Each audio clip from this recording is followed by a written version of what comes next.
నువ్వేం చేస్తున్నావు? ఏం చెయ్యలే. బొట్టెందుకు పెట్టుకున్నావు? బొట్టెందుకు పెట్టుకున్నావు? ఏం చేసావు అక్కడికి వెళ్ళి, దేవుని గది దగ్గరికి వెళ్ళి? ఓం పెట్టినావా? ఏమని మొక్కున్నావు ప్రజయ్?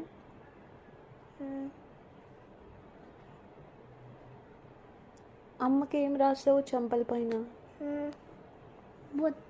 బొట్టు కాదు. ఎందుకు రాసావు అమ్మకి చెంపల పైన? చెప్పు. నువ్వేం రాసావు? కుంకుమ పసుపు ఎందుకు రాసావు అమ్మకి? నీకు ఇష్టం అన్ని రాసిన. నేను నీకు చెప్పాను నాకు ఇష్టమని. చెంపల పైన రాసుకుంటుందా అమ్మ? తప్ప రాకున్నావు కదా. అది వరలక్ష్మి వ్రతం కదా, అందుకు రాసుకున్నాం.